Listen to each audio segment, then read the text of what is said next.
कहानी की शुरुआत एक स्पेसशिप से होती है जो आसमान में बुलंद परवास कर रही होती है। अचानक उसमें आग लग जाती है और वो तेजी से जमीन की तरफ गिरने लगती है। ये स्पेसशिप कार्ल्टन की है, जो एक बहुत बड़ा साइंसदान है और दूसरी दुनिया से कुछ सिम्बायोट लेने आया होता है। डॉक्टर कहती है कि हमारे पास 3 सिम्बायोट हैं, लेकिन एक गायब है। वो एक जिंदा साइंसदान को देखते हैं और उसे चेक करने के लिए करीब जाते हैं। वो उसे एम्बुलेंस में बिठाते हैं और वहां से जाने लगते हैं, लेकिन साइंसदान की ताकत में अजीब तब्दीली आ चुकी होती है। वो डॉक्टर को पीछे से पकड़ता है और दोनों को मार देता है, जिससे एम्बुलेंस नीचे गिर जाती है। वो सिम्बायोट डॉक्टर के अंदर दाखिल कर देता है, जिसके बाद डॉक्टर के जख्म बिल्कुल ठीक हो जाते हैं और वो वहां से पैदल जाने लगती है। दूसरी जानिब एडी ब्रॉक, एक न्यूज रिपोर्टर, अपनी बीवी एन के साथ रहता है, जो कार्ल्टन की कंपनी में वकील है। एडी अपने ऑफिस आता है और बॉस से मिलता है।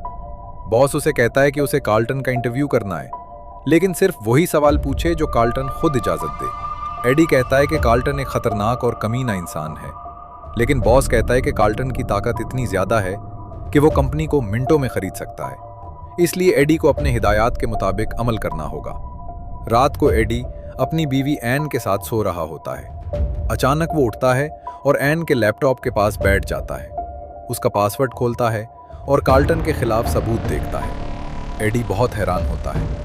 अगले दिन वो इंटरव्यू के लिए आता है। इब्तिदा में वो कुछ आम सवाल पूछता है, लेकिन फिर वही सवाल पूछता है जो उसने सबूत में देखा था। कार्ल्टन शदीद गुस्से में आ जाता है और अपने गार्ड से कहता है कि एडी को बाहर ले जाए। एडी वापस अपने बॉस के पास आता है, जो उसे नौकरी से निकाल देता है। एन भी अपनी नौकरी से निकाली जाती है और एडी को अपनी रिंग देकर चली जाती है। इस दौरान 3 सिम्बायोट जो स्पेसशिप से मिले थे कार्ल्टन के सामने होते हैं। डॉक्टर लड़की, जिसके अंदर सिम्बायोट है, एक चाइनीज रेस्टोरेंट में आती है और कच्ची मछली खाने लगती है। एक बंदा उसे रोकने की कोशिश करता है तो वो अपने हाथ से हथियार बनाती है और उसे मार देती है। कुछ और लड़के वहां आते हैं और वो अपने जिस्म से तेज धार अशिया निकालकर सबको मार देती है। फिर वो एक बूढ़ी औरत के पास जाती है और सिम्बायोट उसके अंदर मुंतकिल कर देती है। कार्ल्टन और उसकी टीम जानवरों पर सिम्बायोट के तजुर्बात करते हैं। खरगोश पर टेस्ट के बाद कार्ल्टन कहता है कि इंसानों पर भी तजुर्बा शुरू करो। डॉक्टर इनकार करती है, लेकिन कार्ल्टन धमकी देता है कि अगर वो जिंदा रहना चाहती है तो ये करना होगा। एडी अपने घर वापस आता है, कमरे में नौकरी तलाश करने लगता है और कार्ल्टन के बारे में मजीद मालूमात जमा करता है। कार्ल्टन के लोग एक इंसान को सिम्बायोट वाले कमरे में ले आते हैं। सिम्बायोट बाहर निकलकर इंसान के अंदर दाखिल हो जाता है। थोड़ी देर के लिए सब कुछ ठीक रहता है, लेकिन बाद में वो इंसान मर जाता है। एडी एक स्टोर में डॉक्टर से मिलता है, जो कार्ल्टन के लिए काम करती है। वो उसे बताती है कि कार्ल्टन गरीब लोगों की जानें ले रहा है। एडी परेशान होता है, लेकिन कुछ नहीं कहता। एडी वहां से जाने लगता है तो वो उसके पीछे आती है। वो उसे बताती है कि वो गरीब लोगों की जान ले रहा है। एडी कहता है कि मैंने गलती की थी, उसने मेरा सब छीन लिया, मेरे पास कुछ नहीं है, अब मैं उसके बारे में कुछ नहीं कहूंगा। फिर वो वहां से चला जाता है। एडी एन के घर के पास खड़ा होता है। एन भी पीछे से आ जाती है। वो गाड़ी से उतरती है। उसका नया बॉयफ्रेंड, जिसका नाम डैन होता है, वो भी उसके साथ होता है। वो उससे आके मिलता है और फिर घर के अंदर चला जाता है। एडी कहता है कि मैं यहाँ से गुजर रहा था और यहाँ पे बस खड़ा हो गया। डैन क्या काम करता है? एन कहती है कि वो एक डॉक्टर है। फिर वो वहाँ से चली जाती है और एडी भी वहाँ से चला जाता है। एडी बुर्ज के पास खड़ा होता है। वो फिर उस डॉक्टर को कॉल लगाता है। उसे कहता है कि मुझे कार्ल्टन के बारे में सब बताओ। वो उसे कार्ल्टन के ऑफिस में अपनी गाड़ी के जरिए लेके आती है। वो दोनों ऑफिस के अंदर आ जाते हैं। वो दोनों लिफ्ट के अंदर होते हैं। वो उसे सब बता रही होती है। एक गार्ड की आवाज आती है। वो उसे कहती है कि तुम अंदर जाओ, किसी चीज को छूना मत। वो गार्ड की तरफ जाती है। गाड़ी उसे कहता है कि आज आप इतनी लेट क्यों हो गई? तो वो कहती हैं कि काम में बस देरी हो गई। एडी वहां पे अंदर जाता है और कुछ तस्वीरें लेने लगता है। वो एक तस्वीर लेता है और वहां से बाहर जाने लगता है तो पीछे से दरवाजा बजने लगता है। एडी वहां पे आता है। वो देखता है कि ये उसकी दोस्त मारिया है। वो दरवाजा खोलने लगता है, लेकिन अलार्म बज जाता है। फिर वो दरवाजा तोड़ देता है। मारिया वो सिम्बायोट को एडी के अंदर ट्रांसफर कर देती है और खुद वहां पे मर जाती है। एडी वहां से उठता है और वहां से भागने लगता है। कुछ गार्ड उसके पीछे होते हैं और उसके ऊपर गोलियां चला रहे होते हैं। वो वहां से भाग रहा होता है और गाड़ियों की गाड़ियां भी उसके पीछे होती हैं। वो एक दरख्त से टकराता है, नीचे गिरता है और खुद ब खुद खड़ा हो जाता है और वहां से भागने लगता है। गार्ड उसे चारों तरफ से घेर लेते हैं, लेकिन जब वो पास आते हैं तो एडी वहां पे नहीं होता। वो एक दरख्त के ऊपर चढ़ा होता है। एडी अपने घर के अंदर आ जाता है। उसकी हालत बहुत ज्यादा खराब होती है। वो जंगलियों की तरह खाने लगता है। वो डस्टबिन में पड़ा गोश्त भी खाता है। उसकी आंखें भी बदल रही होती हैं। फिर वो अपने वॉशरूम के अंदर जाता है। वो शीशे में अपनी तस्वीर देखता है तो उसे वेनम दिखता है। वो पीछे की तरफ जाता है और वहीं पे बेहोश हो जाता है। मारिया मरी पड़ी होती है। कार्ल्टन वहां पे आता है तो डॉक्टर उसे कहती है कि हमें कुछ नहीं पता यहाँ पे क्या हुआ। गार्ड कहता है कि मैं जानता हूं कि क्या हुआ। एडी को भी होश आ जाता है। वो अपने घर से बाहर आता है और रोड पे पैदल चल रहा होता है। वो एन को कॉल कर रहा होता है। फिर वो एक रेस्टोरेंट में आ जाता है। वहां पे वो एन से मिलता है। वो उसे उस चीज के बारे में समझाने लगता है। फिर वो गोश्त उठा के खाने लगता है और एक पानी भरी जगह में जाके बैठ जाता है जहां उसे सुकून मिलता है। डैन कहता है कि ये मेरे साथ है। वो वहां पे कच्चा गोश्त खाने लगता है। डैन से अपने हॉस्पिटल में लेके आ जाता है। वो उसे एक मशीन के अंदर से लाता है। फिर मशीन को चालू करता है जिससे शोर होता है। वेनम का बहुत ज्यादा तकलीफ होती है। एडी की भी हालत खराब होने लग जाती है। वो मशीन को बंद कर देता है और एडी को बाहर निकाल लेता है और एडी से उसकी हालत के बारे में पूछता है। वो उससे कहते हैं कि तुम्हारे कुछ टेस्ट करने होंगे। कार्ल्टन भी डॉक्टर को पकड़ कर लेता है। उसे सब पता चल जाता है। डॉक्टर उससे माफी मांगती है। एडी अपने कमरे के अंदर आ जाता है। उसका नेबरा ऊंची आवाज में गाना चलाता है जिससे वेनम को तकलीफ होती है। एडी उसका दरवाजा खटखटाता है। वो बाहर आता है तो एडी उसे कहता है कि अपनी आवाज कम रखो। तो वो उसे कहता है कि भाड़ में जा।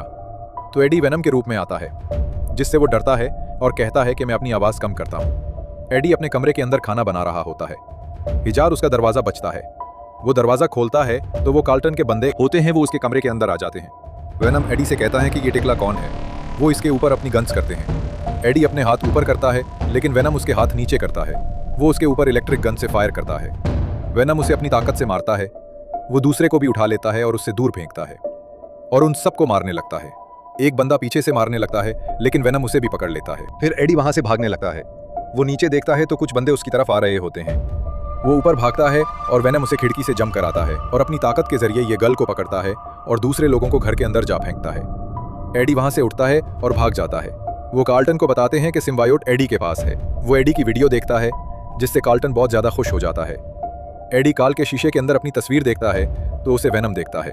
वो कहता है कि ये कीड़ा है जिससे वेनम बहुत चढ़ता है और उसे एक दीवार के साथ लगता है और एडी उससे माफी मांगता है। ड्रोन उसकी तरफ आता है तो वेनम उसे बचा लेता है। वो अपने बाइक पे वहां से जाने लगता है। कार्ल्टन भी उसे देख रहा होता है। वो उसके पीछे बहुत ज्यादा ड्रोन्स छोड़ देते हैं। गाड़ी वहां से भाग रहा होता है। ड्रोन उसके पीछे होते हैं। ड्रोन इधर उधर लग रहे होते हैं लेकिन एडी को वेनम बचा रहा होता है और अब बाइक की ड्राइवरिंग वेनम के हाथ में होती है। वेनम बाइक को कंट्रोल कर रहा होता है। गार्ड की गाड़ियां भी उसके पीछे लग जाती हैं। वो बाइक को एक जंप कराता है जिससे एडी बाइक से अलग हो जाता है लेकिन वेनम उसे बचा लेता है और बाइक भगाने लगता है। गार्ड की गाड़ियां भी उसके पीछे होती हैं। एक गाड़ी उसको टक्कर मारती है जिससे एडी दूर जा गिरता है। एक बंदा उससे उतरता है। वो एडी के पास आता है और उसे कहते हैं कि तूने मुझे बहुत भगाया है। एडी वेनम में तब्दील होने लग जाता है और वो बिल्कुल वेनम की शक्ल पकड़ लेता है और पूरा वेनम बन जाता है और उस गार्ड को अपने हाथ से उठा लेता है। वो उसकी गर्दन खाने लगता है तो एक पुलिस वाला पीछे से उसे गोली मारता है। वो पुलिस वाले की गर्दन खा जाता है और गाड़ियों पे चढ़ता हुआ इधर उधर छलांगे लगा के वहां से भागता है और एक झील के अंदर जंप कर देता है और झील की दूसरी साइड से निकल जाता है। एडी अपनी शक्ल में आता है और बाहर निकल के बैठता है तो वेनम उसके अंदर से बाहर आता है। एडी कहता है कि तुम हो कौन और तुमने किसी का सर खा लिया। वेनम कहता है कि अगर मेरे साथ रहोगे तो जिंदा रहोगे वरना तुम मारे जाओगे। मुझे इस रॉकेट तक ले जाओ जो मुझे वापस जाना है। और कहता है कि मुझे तुम्हारे बारे में सब पता है। एन गाड़ी चला रही होती है।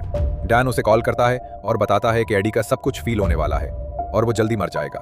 तुम उसे जल्दी मेरे पास लेके। एडी अपने ऑफिस में आता है। गार्ड से कहता है कि मुझे ऊपर जाना है लेकिन वो उसे ऊपर नहीं जाने देता। वेनम कहता है कि मैं उसका सर खा लूं। एडी कहता है कि नहीं, ये मेरा दोस्त है। फिर वो वहां से बाहर जाने लगता है। वेनम कहता है कि अगर तुमने ऊपर जाना था तो तुमने मुझसे क्यों नहीं कहा। वेनम से ऊपर लेके जाता है। वो इसे उसके बॉस के कमरे के अंदर लेके जाता है। एडी वहां पे कुछ लिखता है और फिर लिफ्ट के जरिए नीचे आता है तो पुलिस वाले वहां पे खड़े होते हैं। वो इसके ऊपर अपनी गन्स करते हैं।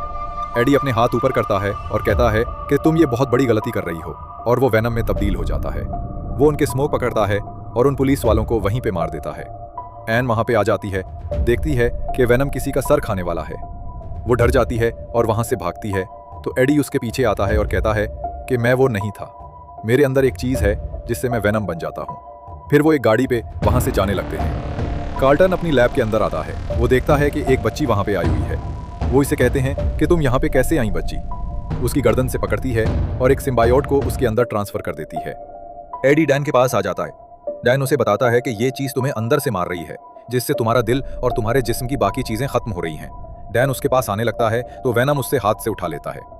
एन वहाँ पे एक तेज शोर वाली चीज़ चलाती है, जिससे वेनम उसे छोड़ देता है और एक कमरे के अंदर तकलीफ में जाने लगता है। वेनम को बहुत ज़्यादा तकलीफ हो रही होती है और थोड़ी देर में एडी से अलग हो जाता है। एडी वहाँ से बाहर आ जाता है। दरवाज़ा बंद करते हैं तो वेनम शीशे के साथ लगा होता है। एडी फिर वहाँ से चला जाता है और वेनम भी एक एसी डक के जरिए वहाँ से निकल जाता है और दूसरी साइड से निकलता है, एक कुत्ते के अंदर ट्रांसफर हो जाता है। कार्लटन के बंदे एडी को पकड़ते हैं और उसे वहीं पे बेहोश कर देते हैं। एन देखती है कि कुत्ते के अंदर वेनम है। वो इससे कार्लटन के पास लेके आते हैं और उसे मारने के लिए एक जंगल में लेके जाते हैं। वेनम पीछे से उसके लोगों को उठा रहा होता है और उसको भी गर्दन खा लेता है। एडी देखता है कि वेनम एन के अंदर है। एन उसे किस करती है और वेनम को एडी के अंदर ट्रांसफर कर देती है और फिर वेनम वहां से चला जाता है। कार्लटन भी रॉकेट लॉन्च की तैयारी कर रहा होता है। वो कहता है कि मैं अकेला रॉकेट जलाऊंगा। वो अपने लोगों से कहता है कि चेक करना बंद करो। फिर वो रॉकेट लॉन्च का कोड डालता है और टाइमर स्टार्ट हो जाता है। एक बंदा उसके बारे में कुछ बोलता है तो कार्लटन उसे पकड़ता है और खुद सिम्बायोट की शक्ल इख्तियार कर लेता है और एक अपने हाथ से एक चाकू बनाता है और उसे वहीं पे मार देता है। वो अपने हाथों से 2 बड़े हथियार बनाता है और बाकी सब लोगों को भी वहीं पे मार देता है। वेनम उसे देखता है और कहता है कि इसका नाम रिवर्ट है, ये हमारा सबसे बेस्ट सोल्जर है और उससे जीतने के चांस 0% हैं। एन भी वहां पे आ जाती है। वेनम राइट के सामने आ जाता है। राइट कहता है कि रॉकेट में जा। वेनम उसकी बात नहीं मानता। राइट अपने हाथ से एक हथियार बनाता है और वेनम के ऊपर हमला करता है। एन देखती है कि वो दोनों आपस में लड़ रहे हैं। राइट वेनम और एडी को अलग करके फेंक देता है। वो वेनम को खाने लगता है तो एडी अपना हाथ आगे करता है और वेनम उसके ऊपर आ जाता है। वो दोनों आपस में लड़ने लगते हैं। एन स्पीकर में बहुत तेज आवाज वाला म्यूजिक चला देती है, जिससे उन दोनों की सिम्बियोट अलग हो जाते हैं। वो दोनों नीचे गिरे होते हैं। एडी उसे एक जोर वाला मका मारता है, जिससे वो दूर जा गिरता है। वो देखता है कि उसका सिम्बियोट उसके पास आने वाला है। एडी वहां से जाने लगता है। राइट पीछे से एक तलवार से उसको मारता है और उसके पीछे आ जाता है और भागता हुआ रॉकेट के अंदर चला जाता है। वेनम उसके पास आता है। एडी दोबारा जिंदा हो जाता है और वेनम में तब्दील हो जाता है। राइट के पास रॉकेट के बाहर आ जाता है और एक तलवार के जरिए रॉकेट को चीरता हुआ नीचे जाता है, जिससे रॉकेट तबाह होता है और राइट और कार्लटन वहीं पे मर जाते हैं और वो खुद भी एक पानी के अंदर जा गिरता है। अगले दिन एडी और एन अपने घर के बाहर बैठे होते हैं और एक दूसरे से प्यार भरी बातें कर रहे होते हैं।